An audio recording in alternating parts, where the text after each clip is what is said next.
Hello नमस्कार, welcome to Kargil news India में आस्था शर्मा। तो आइए आज की बड़ी खबरों पे नजर डालते हैं।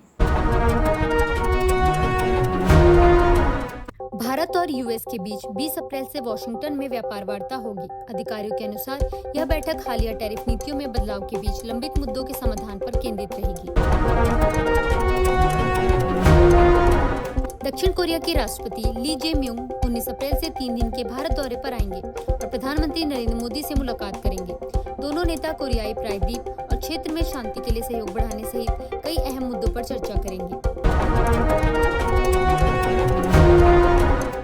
डीएमके और समाजवादी पार्टी के गठबंधन ने प्रस्तावित परिसीमन विधेयक के खिलाफ काले झंडे दिखाकर विरोध प्रदर्शन किया।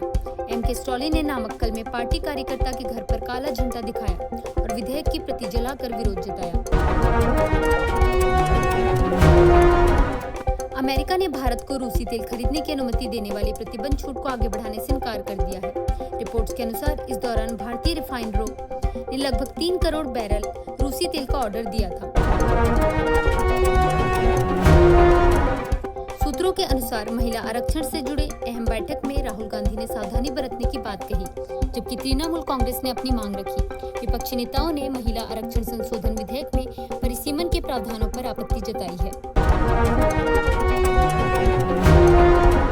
कांग्रेस ने परिसीमन विधेयक को लेकर कहा कि यह इंदिरा गांधी और अटल बिहारी वाजपेयी द्वारा दिए गए संरक्षण को खत्म करने की कोशिश है। इससे पहले विपक्षी दलों ने कहा था कि वे संविधान संशोधन विधेयक में परिसीमन से जुड़े प्रावधानों के खिलाफ वोट करेंगे। असदुद्दीन ओवैसी ने कहा कि परिसीमन विधेयक संघीय ढांचे का उल्लंघन करता है और कम आबादी वाले राज्यों के साथ अन्याय करता है। उन्होंने आरोप लगाया कि विधेयक पेश करने से पहले 7 दिन का नोटिस देना जरूरी था, लेकिन इस नियम का पालन नहीं किया गया। केंद्र सरकार ने शिखर धवन और बाबा बागेश्वर से जुड़ी संस्थाओं को विदेशी फंडिंग प्राप्त करने की अनुमति दे दी है। यह फैसला ऐसे समय आया है जब ईडी कथित अवैध सट्टेबाजी ऐप से जुड़े मनी लॉन्ड्रिंग मामले में शिखर धवन की जांच कर रही है। संसद के विशेष सत्र में गौरव गोगोई ने महिला आरक्षण विधेयक को परिसीमन विधेयक के साथ जोड़ने का विरोध किया। इस विशेष सत्र में परिसीमन और महिला आरक्षण जैसे अहम विधेयकों पर चर्चा और अपडेट सामने आ रहे हैं। सरकार की योजना के तहत परिसीमन प्रक्रिया में हर राज्य की लोकसभा सीटों में 50% तक बढ़ोतरी की जाएगी, जबकि दक्षिणी राज्यों का हिस्सा पहले जैसा ही रहेगा। यह परिसीमन 2011 की जनगणना के आधार पर किया जाएगा, जिससे सभी राज्यों की सीटों की संख्या बढ़ेगी।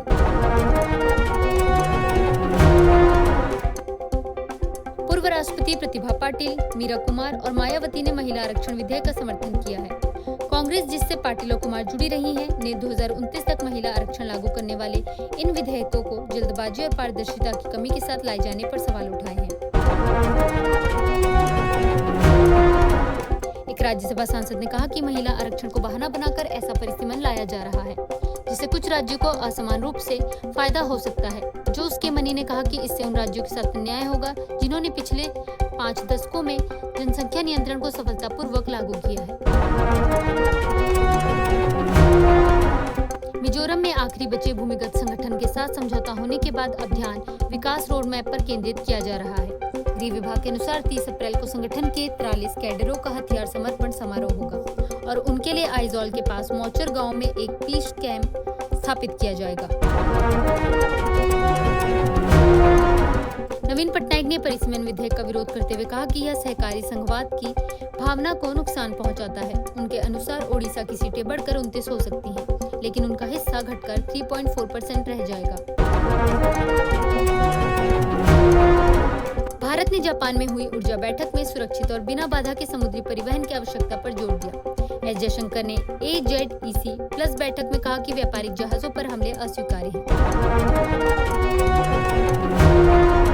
सम्राट चौधरी ने बिहार के मुख्यमंत्री पद की शपथ ली, जबकि 4 मई के चुनाव नतीजों के बाद कैबिनेट में फेरबदल होगा। उन्होंने गृह विभाग अपने पास रखा है। वहीं प्रधानमंत्री नरेंद्र मोदी ने कहा कि राज्य नई ऊंचाइयों को छुएगा। 14-15 मई को ब्रिक्स देशों के विदेश मंत्रियों की बैठक होगी, जिसमें वांग यी और सर्जे लावरोव के शामिल होने की संभावना है। वहीं अब्बास अराघची की मौजूदगी क्षेत्र में जारी युद्ध की स्थिति पर निर्भर करेगी। पाकिस्तान ने कहा है कि अमेरिका ईरान वार्ता के दूसरे दौर के दौरान उसके जिनके पास कोई जानकारी नहीं है। वहीं क्षेत्र में जारी तनाव के बीच अमेरिकी सेना ईरानी बंदरगाहों और हॉर्मज में निगरानी और गश्त जारी रखे हुए है। डोनाल्ड ट्रंप ने दावा किया है कि चीन ने ईरान युद्ध खत्म करने के लिए बड़ा कदम उठाया है और वह जल्द ही शी जिनपिंग से मुलाकात पर गले लगाएंगे। उन्होंने यह भी कहा कि स्ट्रेट ऑफ हॉर्मज को स्थायी रूप से खोलने के उनके फैसले से चीन बहुत खुश है। पाकिस्तान के सेना प्रमुख आसिम मुनीर ईरान पहुंचे हैं, जबकि प्रधानमंत्री शहबाज शरीफ सऊदी अरब में हैं, ताकि ईरान अमेरिका के नाजुक युद्ध विराम को बनाए रखा जा सके। इस्लामाबाद पहले ही तेहरान और वॉशिंगटन के बीच शांति वार्ता की मेजबानी कर चुका है और जल्द ही दूसरे दौर की बातचीत कराने की कोशिश कर रहा है। संभावित अमेरिका ईरान समझौते की उम्मीदों के चलते वैश्विक तेल कीमतों में गिरावट आई है, जिससे सप्लाई को लेकर चिंताएं कुछ कम हुई है। हालांकि ईरान द्वारा स्ट्रेट ऑफ हॉर्मज में बाधा के कारण दुनिया के करीब 20% तेल और गैस सप्लाई पर असर पड़ा है, जिससे बाजार में अस्थिरता बनी हुई है।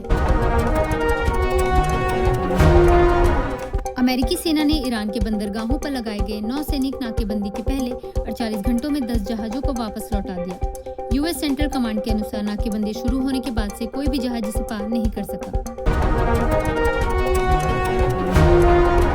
स्कॉट बेसेंट ने कहा कि वॉशिंगटन ईरानी और रूसी तेल पर दी गई प्रतिबंध छूट को आगे नवीनीकृत नहीं करेगा। इससे पहले खबर आई थी कि समुद्र में ईरानी तेल पर लागू 30 दिन की छूट, जो इस सप्ताह समाप्त हो रही है, उसे भी आगे नहीं बढ़ाया जाएगा। ये थी आज की बड़ी खबरें। बने रहिए गार्गी न्यूज इंडिया के साथ। मैं आस्था शर्मा। धन्यवाद।